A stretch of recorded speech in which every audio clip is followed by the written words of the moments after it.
How is COPD diagnosed?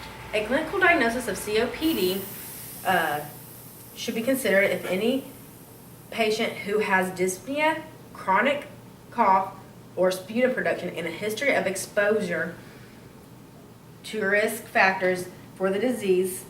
Spirometry is required to make a clinical diagnosis of COPD. The presence of post-bronchodilator FEV1 and FVC less than 0.70 confirms the presence of a persistent airflow limitations and thus COPD. All healthcare workers who care for COPD patients should have access to spirometry. Appendix 1, spirometry for diagnosis of airflow limitation in COPD patients summarizes the lung function measurements that are key to making a spirometry diagnosis and details some of the factors needed to achieve accurate results and accurate test results. This right here is a table. We're going to go over. It's table 1. It's key indicators for considering the diagnosis of COPD. Consider COPD and perform spirometry if any of these indicators are present in individuals over the age of 40. These indicators are not diagnostic themselves, but the presence of multiple key indicators increases the probability for a diagnosis of COPD. Spirometry is required to establish a diagnosis of COPD.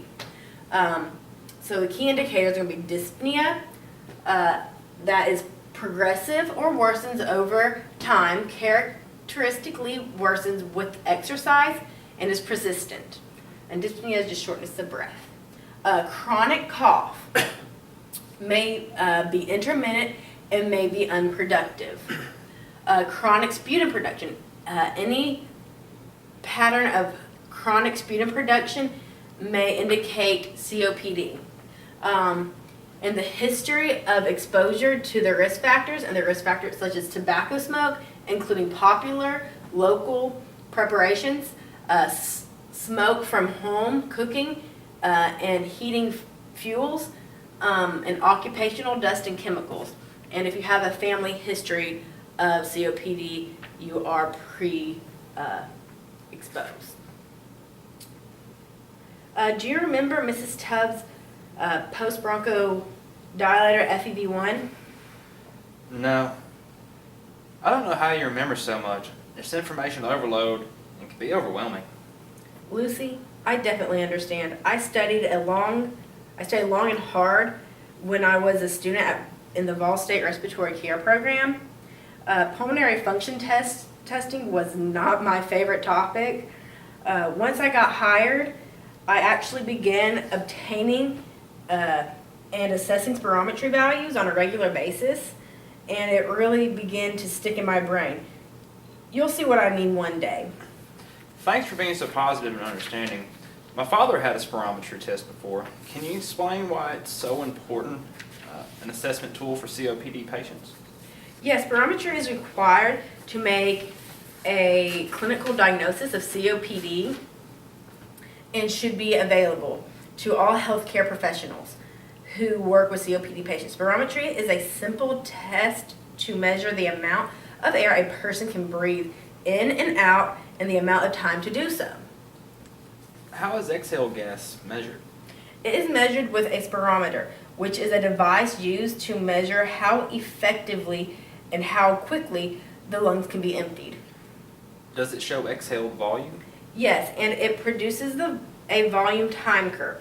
I will review the 3 main values that are assessed with COPD patients. The FVC stands for the forced vital capacity, and that is the maximum volume of air that can be exhaled during a forced maneuver. The FEV1 stands for a forced expiratory volume in 1 second. And that is the volume of of expired in the first second of maximal expiration after a maximum inspiration. This measures how quickly the lungs can be emptied. And the FEV1 to the FVC is the FEV1 expressed as a portion of the FVC, and it gives a clinically useful index of airflow limitations. That's so confusing. I still don't understand how this relates to gold. The ratio of the FEV1 over the FVC is between 0.70 to 0.80 in normal adults.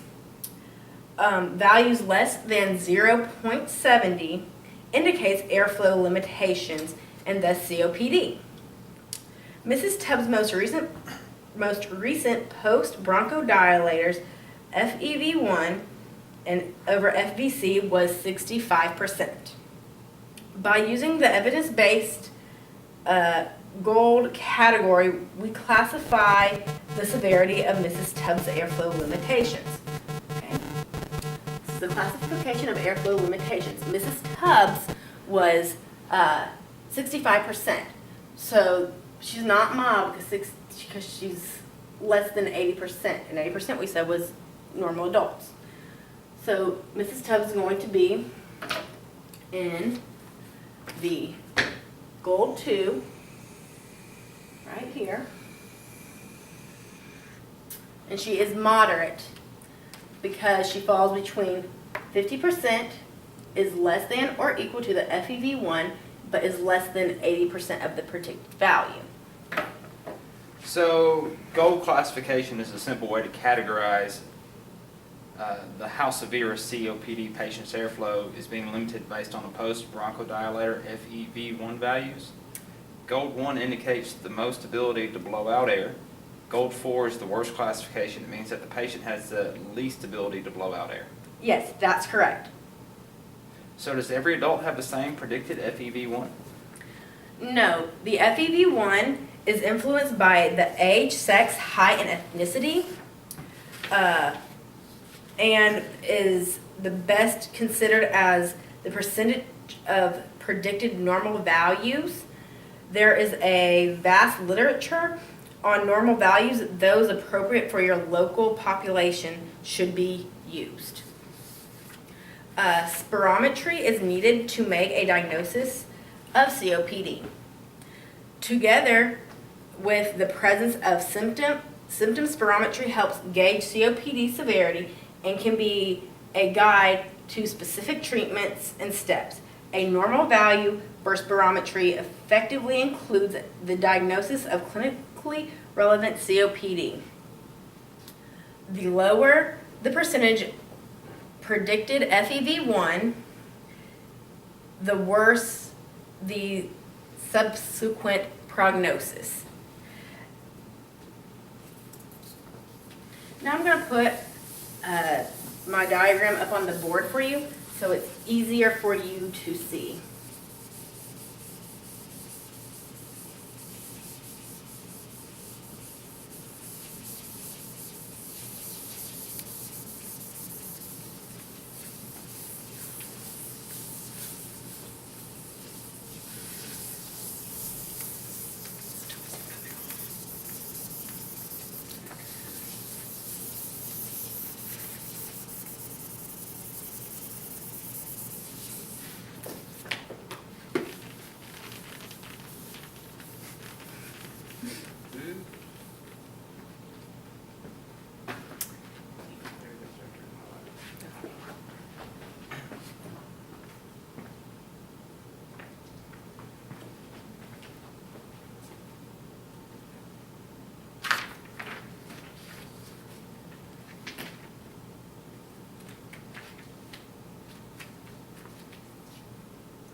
Okay, Lucy, now I'm just going to explain this to you.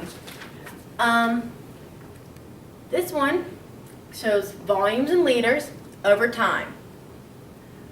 So the FEV1, remember I told you there's the amount of gas you can exhale in the first second. This is the first second. So let's go to the FEV1, and that is at 4 liters where they intersect. And then this is your forced vital capacity up here, and that's 5 liters. So you would get an FEV1 and an FVC percent of 80 over 0.8. And we talked about that 0.8 is normal, healthy adult lungs. If you come down here and look at this one, once again we have volumes in liters over time. So we're going to look at our FEV1, and that's the amount of gas we can get out in within 1 second.